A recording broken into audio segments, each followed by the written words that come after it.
والصلاة والسلام على من لا نبي بعده. أما بعد فأعوذ بالله من الشيطان الرجيم. بسم الله الرحمن الرحيم. يا أيها الذين آمنوا كتب عليكم الصيام كما كتب على الذين من قبلكم لعلكم تتقون أياما معدودات فمن كان منكم مريضا أو على سفر فعدة من أيام أخر وعلى الذين يطيقونه فدية طعام مسكين فمن تطوع خيرا فهو خير له وأن تصوموا خير لكم إن كنتم تعلمون. سبحان اللہ. قال النبي صلى الله عليه وسلم وهو شهر أوله رحمة وأوسطه مغفرة وآخره عتق من النار. صدق الله العظيم. اللهم صل على محمد وعلى آل محمد كما صليت على إبراهيم وعلى آل إبراهيم إنك حميد مجيد. اللهم بارك على محمد وعلى آل محمد كما باركت على إبراهيم وعلى آل إبراهيم إنك حميد مجيد.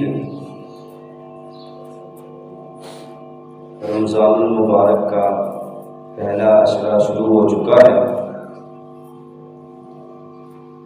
اللہ تعالیٰ نے مومنین کے لیے جو عبادات لازم فرمائی ہیں ان عبادات میں سے روزہ ایک اہم عبادت ہے. سبحان اللہ. اور اللہ تعالیٰ نے کیا فرمایا؟ روزہ ہر مرد اور ہر مسلمان مرد عورت پر فرض ہے، لازم ہے. تندرست ہو اور مقیم ہو اس پر روزہ کیا ہے؟ فرض ہے. سبحان اللہ. نوافل کا اہتمام کریں، تہجد کا اہتمام کریں. دیکھیے پھر اللہ کی رحمت کیسے آتی ہے. سبحان اللہ. تو اللہ تعالیٰ نے فرمایا کہ آپ پر بھی روزے فرض ہیں اور جس سے پہلی امتیں بھی تھی ان پر بھی روزے فرض تھے. اور روزے کیوں فرض کیے گئے؟ لعلکم تتقون، اس لیے کہ تم کیا ہو؟ تم تقوی اختیار کرو، پرہیزگاری اختیار کرو، تم کیا ہے؟ متقی بن جاؤ. روزے اس لیے سوال پیدا ہوتا ہے کہ روزے سے کیسے تقوی پیدا ہوگا، روزے سے بندہ کیسے متقی ہوگا؟ تو اس کو ذرا بات سمجھیں کہ اللہ تعالیٰ نے دیکھو روزے صبح صادق سے لے کر غروب آفتاب تک کھانا بھی حرام، پینا بھی حرام، جتنی جائز چیزیں کھانے والی سب حرام. اس دوران بندہ کھا پی سکتا نہیں ہے.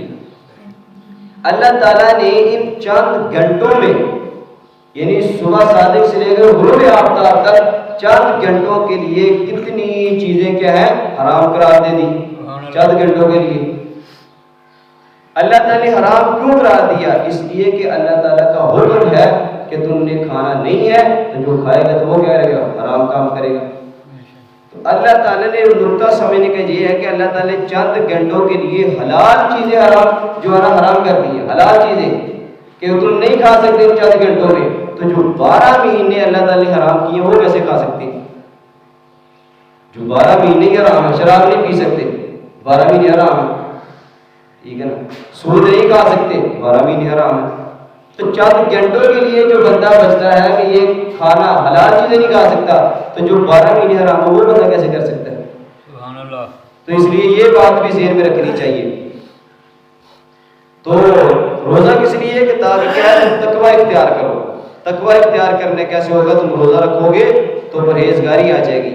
اور فرمایا اللہ تعالیٰ نے کہ ایام معدودات کہ تم کیا ہے جو روزے ہیں ان کو کیا گنتی کرو، شمار کرو روزوں کو. دنوں کو شمار کرو، یعنی رمضان المبارک کے مہینے کے کتنے دن ہیں؟ یہاں تو روزے ہوں گے 29، یہاں ہوں گے 30، نہ یہ 28 کا مہینہ ہے نہ 31 ہو سکتا ہے، 29 روزے ہوں گے 30 ہوں گے۔ فرمانا یہ چاہ رہے ہیں کہ 29 اور 30 روزے پورے سال میں آپ پر فرض کیے گئے، پھر بھی ہم کتنی کوتاہی کرتے ہیں کہ پھر روزے نہیں ہم رکھتے۔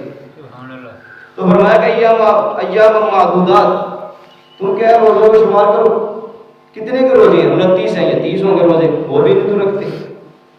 اور آگے اللہ تعالیٰ نے فرمایا کہ فمن کان منکم مریضا او علی سفر فعدۃ من ایام اخر، یعنی جو شخص بیمار ہے، جس کو کیا ہے بیماری لاحق ہے، وہ شخص کہ جو بندہ بیمار ہے وہ اپنے مزاج اور طبیعت کو خدا خوفی کے سامنے رکھتے ہوئے یہ فیصلہ کرے کہ میں روزہ نہیں رکھ سکتا۔ اگر بندہ کوئی اتنا دور ہو کہ ڈاکٹر اور حکیم کے پاس نہیں پہنچ سکتا، دور ہو، تو پھر بندے کا خود نفس جو نا وہ مفتی ہے، پھر بندے کا خود نفس مفتی ہوگا۔ اب کیا کرنا ہے؟ بندہ خود دیکھے گا میرے اندر کتنی بڑی بیماری ہے، بیماری کتنی بڑی ہے، کتنا حملہ کیا بیماری نے، کیا میں روزہ رکھ سکتا ہوں یا نہیں رکھ سکتا؟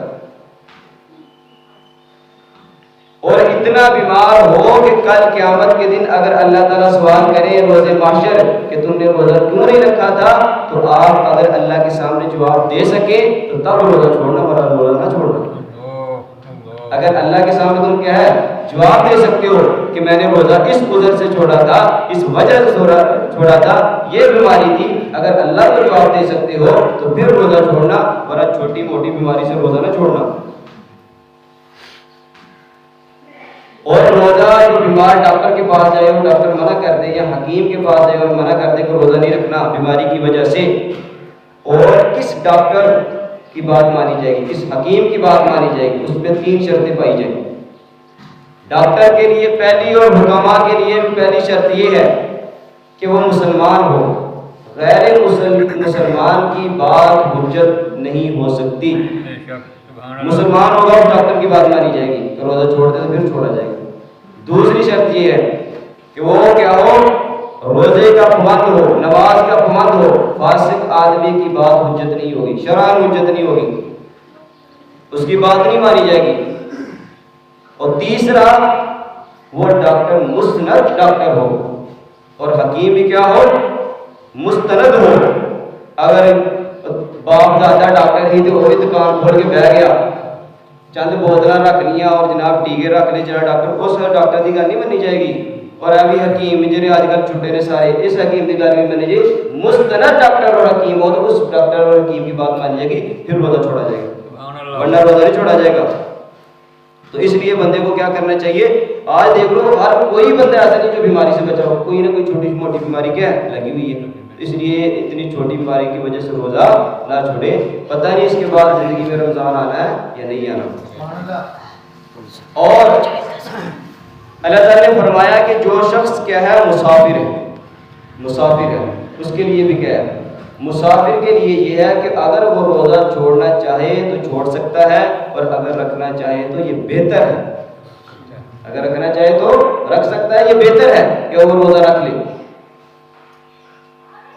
تو نماز اور روزے میں فرق یہ ہے کہ نماز جب سفر والی نماز ہوگی کیا کرے گا، آدھی نماز پڑھے گا، اور اسی طرح 4 رکعت والی نماز ظہر ہوگی، عصر ہوگی، مغرب ہوگی، عشاء، یہ کیا کرے گا، آدھی پڑھے گا۔ ظہر کی 4 رکعتیں 2 رکعتیں پڑھے گا سفر کی حالت میں۔ اور اگر سفر کی حالت میں جو شرعی مسافر ہے 48 میل کے فاصلے کی اس نے مسافر جو ہے سفر طے کرنا ہے تو وہ شرعی مسافر سمجھا جائے گا۔ اگر وہ 2 رکعت کی بجائے، کیونکہ اللہ نے سہولت دی ہے کہ 2 رکعتیں پڑھو 4 بڑی، اگر وہ 4 پڑھے گا تو وہ گناہ گار ہوگا، کیونکہ اللہ نے تمہیں کہا کہ 2 پڑھو، تم آدھی پڑھو، پھر تم کیوں ہے پوری پڑھتے ہو۔ لیکن روزے کے لیے ایسا نہیں ہے کہ تم روزہ آدھا رکھ لو، روزے کے لیے یہ ہے کہ اگر تم نہ رکھنا چاہو، سفر مشکل ہے تو نہ رکھو، لیکن اگر رکھ سکتے ہو تو زیادہ بہتر ہے کہ تم رکھ لو۔ اللہ کے نبی صلی اللہ علیہ وسلم سے سفر کی حالت میں مکمل نماز پڑھنا جو ہے نا نماز پڑھنے کا ثبوت نہیں، لیکن یہ اللہ کے نبی صلی اللہ علیہ وسلم سے جو ہے نا ثابت ہے کہ اللہ کے نبی صلی اللہ علیہ وسلم نے کیا سفر کی حالت میں آدھی نماز پڑھی، اور اسی طرح اللہ کے نبی صلی اللہ علیہ وسلم کے رمضان المبارک میں روزے رکھنے بھی سفر میں روزے رکھنے بھی ثابت ہے اور سفر میں روزے نہ رکھنے بھی ثابت ہے۔ سن 8 ہجری میں جب جو ہے نا رمضان المبارک میں فتح مکہ کا سفر تھا تو صحابہ کرام رضوان اللہ اجمعین بھی ساتھ تھے، تو ایک قدید ایک مقام تھا، وہاں اللہ کے نبی پہنچے اور صحابہ کرام گرمی کی شدت اتنی تیز ہو گئی کہ صحابہ کرام کیا بے ہوش ہونے لگے، اور صحابہ بھی روزے کی حالت میں تھے، اللہ کے نبی بھی روزے کی حالت میں تھے۔ تو ظہر کی نماز کے بعد اللہ کے نبی نے فرمایا کہ تم پانی کا ایک پیالہ لیا، اور اللہ کے نبی نے خود بھی پیا اور فرمایا کہ تم روزہ توڑ دو، اور روزہ کیا ہے توڑ دیا۔ اللہ کے نبی نے فرمایا کہ تم اس کی قضا کیا ہے بعد میں کر لیا۔ تو لہذا پتہ چل گیا کہ سفر کی حالت میں اگر کوئی روزہ نہ رکھنا چاہے تو کیا ہے نہیں رکھ سکتا، اور اگر رکھنا چاہے تو بہتر ہے۔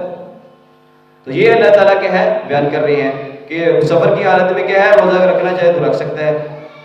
فرمایا کہ فَعِدَّةٌ مِّنْ أَيَّامٍ أُخَرَ، دوسرے دنوں کو کیا ہے گنتی کرے گا، یعنی سفر کی حالت میں جتنے روزے اس نے چھوڑے ہیں، بیماری کی حالت میں جتنے اس نے روزے چھوڑے ہیں، وہ اس کی بعد میں قضا کرے، گنتی کرتا چلا جائے وہ کہ 5 روزے چھوڑے ہیں 6 چھوڑے ہیں، اس کو بعد میں کیا کرے گا قضا کرے گا، وہ معاف نہیں ہوں گے۔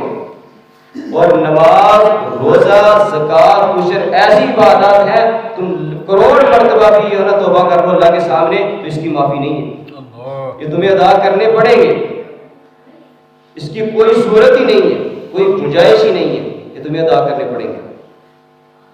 اللہ تعالیٰ نے فرمایا کہ فمن کان منکم مریضا او علی سفر فعدۃ من ایام اخر، کہ جو شخص کیا ہے مریض ہے یا سفر کی حالت میں ہے، اور فعدۃ من ایام اخر، جو بندہ بیماری کی حالت میں ہے یا سفر کی حالت میں وہ گنتی کرے، اپنے دن کو شمار کرے کہ کتنے روزے اس نے چھوڑے ہیں، اس کی بعد میں کیا کرے گا قضا کرے گا۔ فرمایا کہ وعلی الذین یطیقونہ فدیۃ طعام مسکین، یعنی جو بندہ طاقت نہیں رکھ سکتا، روزہ رکھنے کی طاقت نہیں رکھ سکتا، اس کے لیے کیا حکم ہے؟ اس کے لیے حکم یہ ہے کہ فدیۃ طعام مسکین، وہ ایک مسکین کا کھانا جو ہے نا وہ اس کو کھلائے گا، مسکین کو، جو بندے روزے نہیں رکھ سکتے۔ اتنا بڑھاپے میں چلا گیا مرد یا عورت، اتنی بیماری لاحق ہو گئی تو بندے کو اب یہ یقین ہے کہ اب میں روزے نہیں رکھ سکتا، آئندہ روزے میں نہیں رکھ سکتا، میری موت ہو جائے گی، تو وہ کیا کرے وہ فدیہ ادا کر دے، زندگی میں ادا کر دے۔ لیکن جس بندے کو یقین ہے کہ میں کیا ہے روزے قضا کر لوں گا، بیماری میری کیا ہے ٹھیک ہو جائے گی، صحت یابی مل جائے گی، تو پھر وہ روزے کی قضا کرے گا، پھر اس کے لیے فدیہ نہیں ہے۔ یعنی فدیہ کیا ہوگا؟ صبح کا کھانا سحری اور افطاری کا 2 وقت کا کھانا کسی غریب آدمی کو کھلانا، یہ فدیہ ادا ہو جائے گا ایک روزے کا۔ اگر وہ فدیہ کھانا نہیں کھلانا چاہتا، وہ راشن دینا چاہتا ہے ایک آدمی کا، تو وہ راشن بھی دے سکتے ہیں۔ اگر وہ پیسے دینا چاہتا ہے پیسے دے سکتے ہیں، تو جس صورت میں بھی وہ ادا کرنا چاہتا ہے وہ کر سکتے ہیں، تو یہ فدیہ ہوگا۔ اور اگر کوئی آدمی اتنی بیماری لاحق ہوئی کہ اب اس نے کہا بھائی یہ بیماری ٹھیک نہیں ہونے والی، اس نے فدیہ ادا کر دیا اور بعد میں اللہ نے کیا صحت بھی دے دی، تو فدیہ تو ادا کر دیا، اب کیا ہوگا؟ تو اس کے لیے حکم یہ ہے کہ روزے پھر بھی قضا کرے گا، اگرچہ فدیہ ادا کرتے ہیں لیکن روزے پھر بھی کیا ہے ادا کرے گا، روزے کیا ادا کرے گا، اور جو اس نے فدیہ دی ہے اس کا الگ ثواب ہوگا، اور جو اس نے روزے رکھے ہیں اس کا الگ ثواب ہوگا۔ تو اس لیے اگر اس نے فدیہ ادا بھی کر دیا ہے تو لیکن پھر بھی وہ کیا کرے گا وہ کیا کرے گا روزے رکھے گا، اور فدیہ جو ادا کر دے اس کا ثواب بھی مل جائے گا۔ اور یہ بھی بات سمجھے کہ رمضان المبارک میں گناہوں سے بچنے کی کوشش کریں، گناہوں سے بچنے کی کوشش کریں۔ اس لیے اللہ کے نبی صلی اللہ علیہ وسلم نے فرمایا کہ من لم یدع قول الزور والعمل، کہ جس آدمی نے زبانی طور پر جھوٹ بولا یا جس آدمی نے عملی طور پر جھوٹ بولا، فرمایا اس کے بارے میں فرمایا فلیس للہ حاجۃ، اللہ تعالیٰ کو اس بندے کی کوئی ضرورت نہیں ہے، اور فرمایا کہ فی ان یدع طعامہ و شرابہ، وہ کیوں رکا ہوا ہے کھانے پینے سے، وہ کھائے پیے، اس کا کھانا پینا اس نے جو چھوڑ دیا کوئی فائدہ نہیں دے گا۔ اگر اس نے جھوٹ بولا رمضان میں اور اسی طرح عملی طور پر گناہ کرنے ہیں. جس طرح زبان سے گناہ ہوتا ہے، جھوٹ بولتا ہے، اسی طرح عملی طور پر بھی گناہ ہوتا ہے. عملی طور پر کیسے؟ حدیث پاک میں آتا ہے کہ جو بندے یعنی جس آدمی کا سر کے بال سفید ہو گئے یا داڑھی سفید ہوگی، سفید رکھنا چاہے تو رکھ سکتا ہے، اور اگر مہندی لگانا چاہے تو وہ بھی کیا ہے، سنت ہے، لگا سکتا ہے. لیکن کالا رنگ نہیں لگا سکتا، نہ داڑھی کو لگا سکتا ہے نہ سر کے بالوں کو لگا سکتا ہے، یہ نہیں لگا سکتا کسی صورت میں. تو اگر یہ لگاتا ہے تو یہ حرام کام کرتا ہے، یہ نہیں لگا سکتی، گنجائش ہی نہیں ہے، یہ نہیں لگا سکتا، تو یہ عملی گناہ ہے.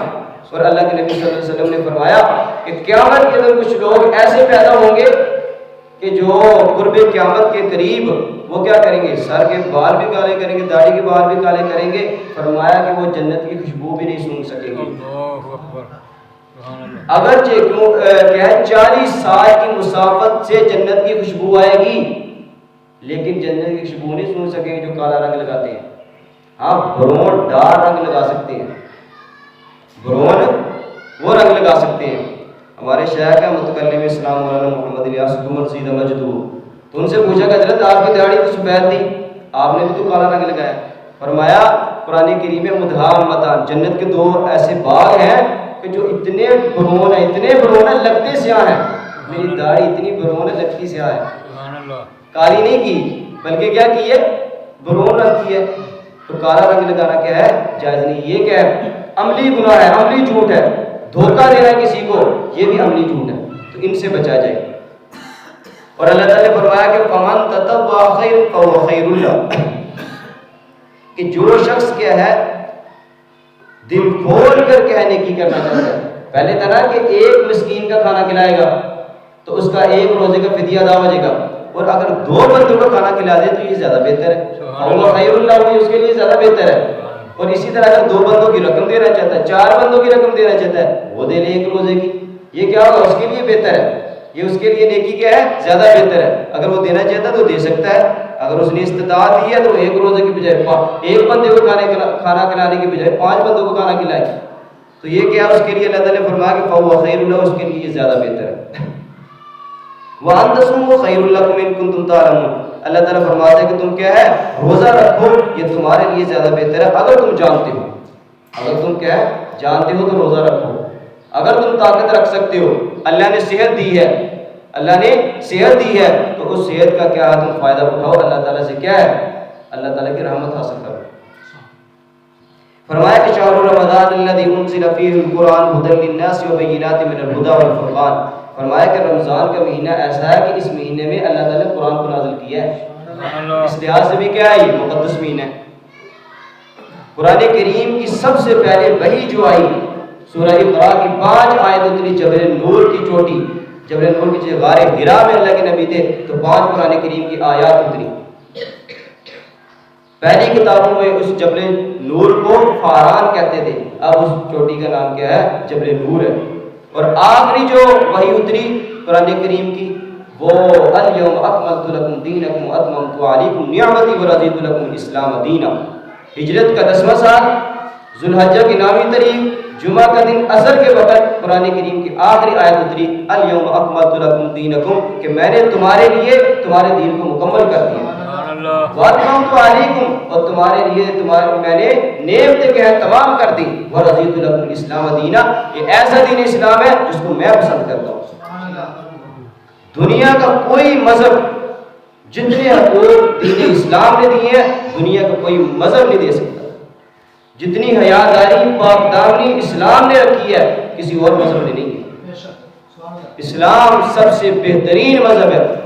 چھوٹوں کے حقوق الگ، بڑوں کے حقوق الگ، بوڑھوں کے حقوق الگ، ہر بندے کے الگ الگ حقوق رکھے ہیں اللہ تعالیٰ نے. دین ایسا دین اسلام ہے. تو قرآن کریم کے رمضان مبارک کے اترنے کا مطلب یہ ہوگا کہ رمضان مبارک کے جو آخری اشرا ہے اس کی تاک راتوں میں سے تاک رات میں اللہ تعالیٰ نے قرآن کریم کو لوح محفوظ سے آسمان دنیا میں ایک مقام ہے، ایک جگہ ہے جس کو بیت العزت بیت العظمت کہتے ہیں، پورے قرآن کو وہاں نازل کیا. پھر 23 سال میں نبی کریم صلی اللہ علیہ وسلم کی زندگی میں قرآن اترتا گیا. تو 23 سال میں مکمل ہوا. تو اللہ تعالیٰ فرماتے ہیں کہ رمضان المبارک مہینہ ایسا ہے کہ ہم نے اس میں کیا ہے قرآن کریم کو نازل کیا اور فرمایا کہ ہدی للناس وبینات من الہدی، فرمایا کہ اس قرآن کریم میں کیا ہے ہدایت ہے لوگوں کے لیے. سبحان اللہ. ہدایت بھی اس کے لیے ہوگا جو خالی و ذہن ہوگا. اگر اور چیزوں سے ذہن پڑا ہوا تو پھر اس کو ہدایت کیسے مل سکتی ہے؟ اس کی مثال ایسے ہی ہے کہ جیسے ایک برتن ہے اور برتن میں کیا ہے اگر ہیرے جواہرات ڈالیں تو برتن میں کیا ہے آ جاتے ہیں، اور اگر اسی برتن کو خشک گوبر کے ساتھ بندہ بھر لے تو ہیرے جواہرات موتی تو باہر گر جائیں گے. ہمارے دلوں میں بھی آج گناہوں کا گوبر بھرا ہوا ہے جس کی وجہ سے ہمیں ہدایت ملتی نہیں، قرآن پڑھنے کا دل ہی نہیں کرتا. پہلے لوگوں نے دکانوں پہ قرآن مجید اور دینی کتابوں کتنا سجا کے رکھا ہوتا تھا، اچھی لگتی تھی. اب جوتوں میں سجا کے رکھا ہوا ہے اور کتابوں کا ایسے ہی ہے. کتنے گھر ہیں کپڑے اوپر لٹکے ہوتے ہیں، قرآن نیچے پڑا ہوتا ہے، دینی کتابیں نیچے ہیں، کپڑے گندے کپڑے اوپر لٹکے ہوتے ہیں. آپ خود سوچ لیں ہمارے سب گھروں میں اس طرح ہوتا ہے. یہ قرآن کریم کی تو ہی نہیں. حکیم الامت مجدد الملت مولانا اشرف علی تھانوی رحمۃ اللہ سے پوچھا کہ حضرت اللہ نے آپ کو اتنا علم کیسے دیا؟ وہ اشرف علی تھانوی کہ جس کے بارے میں قائد اعظم کہتا تھا کہ پوری دنیا کے علماء پاکستان کے بننے میں میرے مخالف ہو جائے، مولانا اشرف علی تھانوی میرے ساتھ کھڑا تو میں کہتا دنیا کا سب سے بڑا عالم میرے ساتھ کھڑا ہے. وہ فرماتے کہ مجھے اللہ نے علم اس وجہ سے دیا ہے کہ میں نے کبھی گندے کپڑے دینی کتاب کے اوپر نہیں لٹکائے، دینی کتاب کے اوپر نہیں لٹکائے. چھوٹی چھوٹی چیز کا ادب کرنا سیکھے. دین تو سارا نام ہی ادب کا ہے. تو اس لیے یہ چیز کو مد نظر رکھیں. اور ہدایت اس کو مل سکتی ہے اگر گناہوں سے بندہ پاک ہو، اپنے دماغوں اور دل سے گناہوں کا فطور نکال دیں. اگر گناہ ہو جاتا ہے تو وہی توبہ کریں. آپ کو گناہ کرنے میں کیا ہے جھجک آتی ہے، خوف آتا ہے، لیکن اللہ تعالیٰ کو معاف کرنے میں جھجک نہیں آتی. آپ توبہ کرو گے اللہ فوری معاف کر دے گا. اور ایسے اگر دل سے بندہ توبہ کرتا ہے ایسے معافی اللہ تعالیٰ دیتا ہے کہ جیسے معصوم بچہ ہوتا ہے، ایسے گناہ کیے ہی نہیں سے اس نے، ایسے اللہ تعالیٰ معافی دیتا ہے. تو اس لیے ہدایت کیا ہے؟ اس قرآن کریم کو اگر پڑھے گا تو اس کو ہدایت مل سکتی ہے. مولانا ذات الراشد صاحب سے کسی نے پوچھا کیا مسلمان پڑھتے ہیں قرآن مجید کو ترجمہ بھی پڑھ لیتے ہیں لیکن نماز کی طرف راغب نہیں ہوتے، نماز کی طرف نہیں آتے، روزے کی طرف نہیں آتے، وجہ کیا ہے؟ غیر مسلم پڑھتا ہے تو مسلمان ہو جاتا ہے قرآن کو. کہ ٹی وی ہے ختم نبوت کی، اس میں کتنے لوگ ہیں خواتین ہیں جو مسلمان ہو رہی ہیں. انہوں نے کیا کہا؟ ہم نے قرآن پڑھا، ہمیں سمجھ آ گئی، ہم نے اسلام قبول کر لیا. مسلمان پڑھتے تو اس کو ہدایت نہیں ملتی، غیر مسلم کو کتنی جلدی کیوں مل جاتی ہے؟ تو مولانا ذات الرا اس نے پیارا جواب دیا. انہوں نے فرمایا کہ مسلمان پڑھتا ہے صرف روایتی طور پر اور غیر مسلم پڑھتا ہے تاکہ مجھے ہدایت مل جائے. اگر یہ بھی یہ ذہن میں رکھ کے پڑھنا شروع کر دے تو ہدایت کیوں مل جائے گی. اور فرمایا کہ بینات من الہدی، اس کتاب میں اللہ تعالیٰ نے واضح ہدایت کی دلیلیں رکھی. سبحان اللہ. صحیح رستہ کون سا؟ قرآن نے بتایا. غلط رستہ کون سا؟ قرآن نے بتایا. جہنم و دوزخ کا نظام کس نے بتایا؟ قرآن نے بتایا. روز محشر کا کیا ہے؟ وہ اللہ تعالیٰ اللہ کا قرآن بتا رہا ہے. تو ہدایت کا واضح دلیل ہے اس میں کہ صحیح رستہ کون ہے. اور فرمایا کہ والفرقان، یہ ایسی کتاب ہے جو حق اور باطل میں فیصلہ کرنے والی کتاب ہے. کہ عام کتاب نہیں ہے دنیا کی، یہ ایسی کتاب ہے جو اللہ تعالیٰ کے جو ہے نا اللہ تعالیٰ خود ان الفاظ کو پڑھا ہے. ایسی عظمت والی کتاب ہے جو حق اور باطل میں کیا ہے فرق کرتی ہے. فرمایا کہ فمن شہد منکم الشہر فلیصم، اور اگر آدمی کیا ہے حاضر ہو جائے تو فلیصم، اور روزہ رکھے. اگر کوئی آدمی مسافر تھا گھر میں آ گیا یعنی وہ تو مقیم کی حالت میں ہو گیا، اب وہ کیا ہے روزہ رکھے گا. اسی طرح فرمایا کہ من کان مریضا او علی سفر فعدۃ من ایام اخر، جو شخص مریض ہے اگر صحت یابی ہو گئی تو پھر وہ کیا ہے روزہ رکھے گا. فعدۃ من ایام اخر، اور دوسرے دنوں کو کیا ہے شمار کرے گا. یعنی جو روزے اس نے چھوڑے ہیں بیماری کی حالت میں اور اسی طرح اس نے کیا سفر کی حالت میں تو وہ روزے کیا رکھے گا.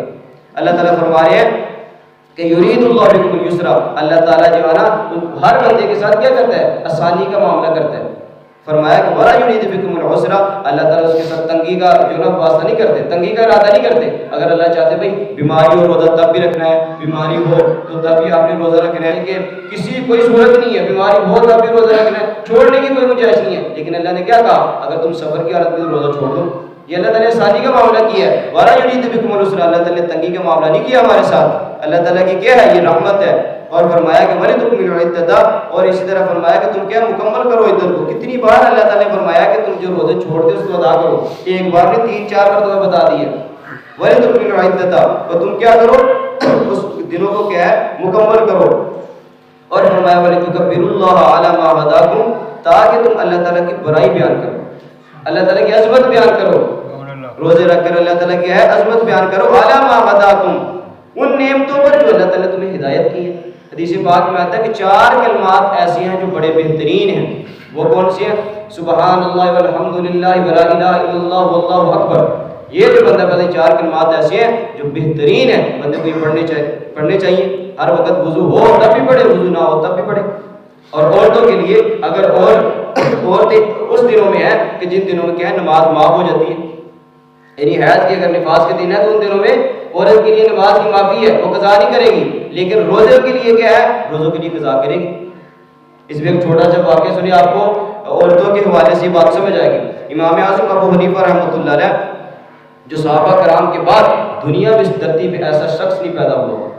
اللہ تعالیٰ نے علم اور عمل ایسا دیا تھا، اس علم اور عمل کو آج تک کوئی آدمی نہیں پہنچ سکا. امام صاحب گئے، امام باقر رحمہ اللہ سے ملاقات کی، امام باقر سے سلام کیا تھا. امام باقر نے اچھے انداز میں جواب نہیں دیا سلام کا. جیسے بندہ ناراض ہوتا ہے جیسے جواب اس نے ناراضگی اظہار کیا.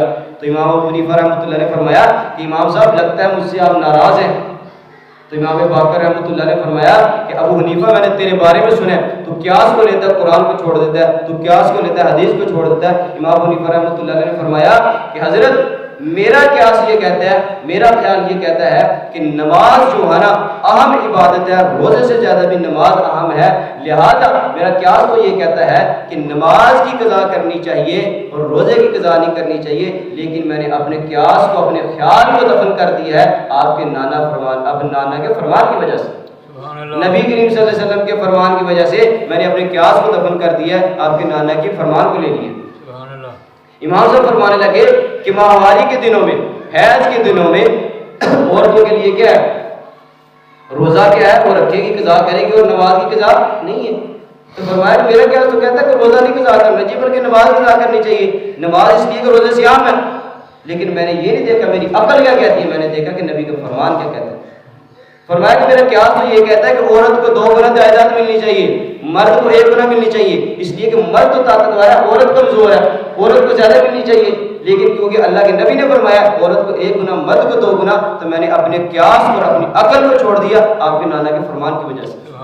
امام باقر اٹھے، امام ابو حنیفہ کا ماتھا چوم لیا اور فرمایا کہ ابو حنیفہ تیرے بارے میں سنا تھا، تجھے نہیں سنا تھا، آج تجھے سنا تو پتہ چلے.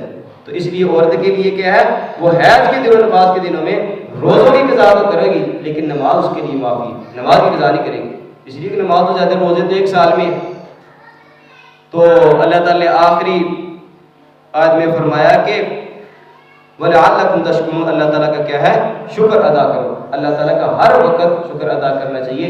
اللہ تعالیٰ نے چھوٹی چھوٹی ایک نعمتیں اور بڑی بڑی نعمتیں، اتنی نعمتیں دی ہیں بندہ گن نہیں کر سکتا. اگر ایک نعمت کا بھی شکریہ ادا کرنا چاہے تو بندہ نہیں کر سکتا. اللہ تعالیٰ نے اتنی نعمتیں دی ہیں. اپنے وجود میں دیکھ لو کہ اللہ تعالیٰ نے کتنی نعمتیں دی ہیں. ایک آنکھ کی بینائی چلے جائے نا تو پھر بندے سے پوچھو کہ کتنی تکلیف ہوتی ہے. نعمت ہمیں قدر نہیں آتی، نعمت چلی جائے تو پھر قدر آتی ہے. اس لیے اللہ تعالیٰ کا شکر ادا کریں. جتنا شکر ادا کریں گے اللہ تعالیٰ اور زیادہ دے دے. اللہ تعالیٰ عمل کرنے کی توفیق عطا فرمائے. دوسری آخری بات کہ جو قضا نمازیں رہتی ہیں اس میں بہت ہماری سب کی غفلت ہے کہ جو قضا نمازیں رہتی ہیں اس کی ادائیگی یہ کسی صورت نہیں معاف ہو سکتی جتنی آپ کی نمازیں رہ گئی ہیں. علماء نے تو یہاں تک لکھا ہے آپ نقشہ بنائیں، کاپی لیں، اوپر لکھیں 3 ماہ کی نمازیں ہیں، 4 ماہ کی نمازیں ہیں، لکھیں اور 4 ماہ کی نمازوں کا شیڈول بنائیں. تو جس دن پہلی نماز پڑھے تو لکھیں کہ پہلے دن کی فجر کی نماز، پہلے دن کی ظہر کی نماز، پہلے دن کی عصر کی نماز. اس طرح ساری نمازوں کو قضا کریں. اور اگر کسی بندے کے ذہن میں نہیں ہے کہ یار میری کتنے مہینے کی نمازیں ہیں، اکثر بندوں کو نہیں پتا، تو وہ اندازہ لگا لے کہ یار میری 4 مہینے کی ہو سکتی ہے، 5 مہینے کی ہو سکتی ہے. اس لحاظ سے ادا کرنا شروع کر دیں. جو رہ جائے گی ہو سکتا ہے اللہ معاف کر دے، ورنہ اس کی کوئی صورت نہیں ہے نماز چھوڑنے کی، جو ہے نا اس کی معافی نہیں ہے. سرگودے کی ایک عورت ہے ڈاکٹر فرحت ہاشمی، اس کا نیا مسئلہ سنو. اس نے کہا دیکھو اللہ کے نبی صلی اللہ علیہ وسلم نے فرمایا کہ جو بندہ جان بھول جائے، جو کہ کہتے ہیں نماز چھوڑ دے نا بھولے سے، بھول ہو کے نہیں پتہ چلا، یاد آ گیا تو نماز ادا کرے. یہ حدیث میں موجود ہے. یہ بھی حدیث میں موجود ہے کہ جو بندہ سو جائے بیدار ہو جائے تو بیدار ہونے کے بعد وہ نماز کیا ہے قضا کرے اگر وقت چلا گیا. کہتی کہ یہ حدیث میں نہیں ہے کہ نماز جان بوجھ کر چھوڑی ہے تو اس کی قضا, لہذا حدیث میں نہیں ہے تو جو جان بوجھ کر نمازیں چھوڑی ہیں وہ بھی نہ پڑھو. تو بندے کی جو 60 سال کی نمازیں رہتی ہیں وہ تو پھر چھوڑ دے گا بھائی ہم نے تو جان بوجھ کے چھوڑی, لہٰذا ہم نہیں ادا کرتے, ایسا مسئلہ نہیں ہے. حدیث پاک میں یہ بات فرمائی ہے, ایسی بات بھی نہیں ہے. اللہ کے نبی صلی اللہ علیہ وسلم حدیث پاک میں آتا ہے کہ غزوہ خندق کے موقع پر اللہ کے نبی بھی خندق کھود رہے ہیں مشرکین سے دفاع کے لیے, اور صحابہ کرام بھی جو کہ ہیں خندق کھود رہے ہیں. تو نماز کا وقت آ گیا تو اللہ کے نبی کریم صلی اللہ علیہ وسلم نہ اس خندق کھودنے کے وقت نہ سوئے اور نہ ہی اللہ کے نبی صلی اللہ علیہ وسلم نماز کو بھولے, بلکہ کہ جان بوجھ کر اللہ کے نبی نے وہ کیا ظہر عصر مغرب عشاء 4 نمازیں چھوڑی اور بعد میں اس کی قضا کی.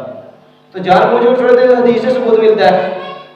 اس لیے سوشل میڈیا پہ ایسے بڑے بڑے فتنے آئے ہیں, عجیب و غریب مسائل کر رہے ہیں, اور اگر یہی مسئلہ ہے کہ حدیث پاک میں نہیں آیا, حالانکہ اللہ کے نبی کی منش جو نا حدیث کا مطلب کچھ یوں تھا کہ اگر اللہ کے نبی صلی اللہ علیہ وسلم نے بتایا نا کہ جو جس بندے نے بھولے سے نماز رہ گئی ہے وہ بعد میں قضا کرے, اور اسی طرح اگر کوئی سو گیا بیدار ہوا تو بعد نماز پڑھے, بعد میں نماز پڑھے. بتانا یہ چاہ رہے اللہ کے نبی کہ نماز اتنی اہم ہے کہ بھول کر اگر نماز رہ گی تو تب بھی وہ نماز کیا ہے پڑھے گا, اس کی گنجائش نہیں ہے, چھوڑنے کی گنجائش نہیں ہے. اور اگر کوئی بندہ سو گیا بیدار ہونے کے بعد تب بھی نماز پڑھے گا, تو جو بندہ بھول کر رہ گئی نماز تو چھوڑنے کی گنجائش نہیں ہے. تو جو جان بوجھ کر نماز پڑھے گا اس کی گنجائش کیسے ہے؟ یہ تو عقل میں بھی آ رہا ہے نا. جو بندہ بھول گیا تو نماز کی معافی نہیں ہے, تو جان بوجھ کر کیسی معافی ہے؟ اس لیے سرے سے مسئلہ غلط ہے. تو اس لیے اس کا خیال کریں, اللہ تعالیٰ اس پہ عمل کرنے کی توفیق عطا فرمائے, نمازوں کو ابھی سے جو ہے نا ادا کرنے کی توفیق عطا فرمائے. تو سوال ہے کہ صلاۃ التسبیح کی جماعت, صلاۃ التسبیح کی جماعت یہ نا نہ جس کا مرد جماعت کر سکتا ہے صلاۃ التسبیح کی اور نہ ہی عورت. صلاۃ التسبیح کے جماعت کے ساتھ کوئی تعلق نہیں ہے, اس کی نماز مکروہ تحریمی ہے, صرف مکروہ نہیں مکروہ تحریمی, جس کا ارادہ کیا ہوتا ہے واجب الارادہ, مکروہ تحریمی ہے, اس کی ممانعت ہے. اور نہ ہی مرد جماعت کے ساتھ صلاۃ التسبیح پڑھ سکتا ہے اور نہ ہی عورت جو ہے جماعت کے ساتھ نماز پڑھ سکتی ہے. مرد کے لیے بھی اکیلے کے لیے ہے اور عورت کے لیے بھی کیا ہے اکیلے کے لیے. خدا دا واسطہ جنیاں عورتیں جماعت کرانی صلاۃ التسبیح دی نفلی عبادت ہے, تو فرض نماز کی طرف توجہ دو. صلاۃ التسبیح ہے کہ سال ایک دفعہ ہی پڑھ لی نا تو تہاڈی جڑی نا بڑا ثواب اللہ تعالیٰ دے گا. زندگی ایک دفعہ ہی پڑھ لو, زندگی ایک دفعہ پڑھ لی کافی ہے, مہینے تو پڑھ لو, ثواب تو بڑا ہے, لیکن جماعت والا نا نبی بتر نہ چھوڑی شروع کرو. اس واسطے صلاۃ التسبیح کوئی جماعت جو ہے نا وہ گنجائش نہیں ہے. مرد جو ہے نا وہی الگ پڑھے گا, عورت بھی الگ پڑھے گی. تو نفل کی بجائے کیا ہے فرض نماز جنہیں رہتی ہے وہ پڑھو, وہ قضا کرو. اللہ تعالیٰ عمل کرنے کی توفیق عطا فرمائے. واخر دعوانا الحمدللہ رب العالمین.